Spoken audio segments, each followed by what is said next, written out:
If you prioritize longevity, slow grind, kailangan mong hindi ma-burnout eh.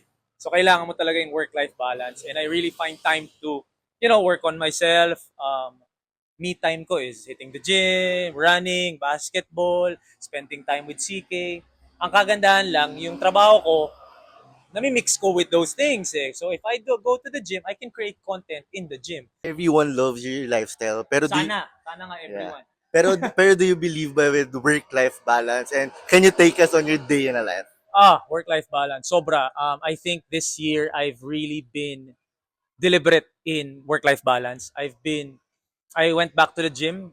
I went back to trying to be as fit as possible. Dati kasi alam mo naman, athlete tayo, di ba? But I really admit naman na the past how many years na nag-start ako ng contents dito, Mikey, grind, wag magtipid, magsipag. I really tried every day na trabaho, trabaho, trabaho. Nakaka-burnout din siya, honestly, nakaka-burnout din siya. But then, you won't really reach a certain point if hindi ka talaga mag-focus dun eh. So I don't regret anything that I've done the past few years. But now, medyo work-life balance ko na siya because I really believe in longevity as well.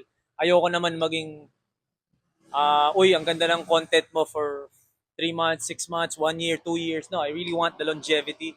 And I believe if you prioritize longevity, slow grind, kailangan mong hindi ma-burnout eh. So kailangan mo talaga yung work-life balance. And I really find time to, work on myself.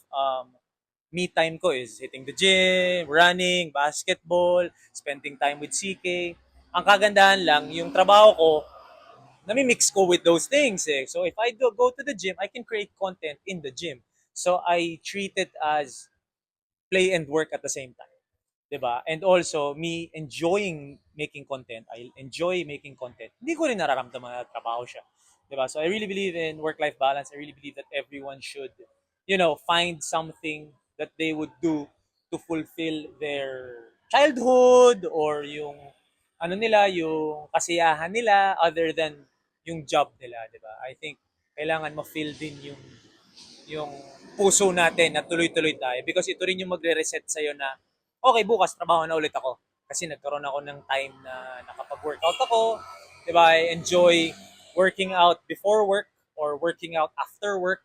Hindi siya ano sa akin, chore. It's really something I enjoy. So, yeah, definitely work-life balance is very important if you want longevity kung saan career ka man.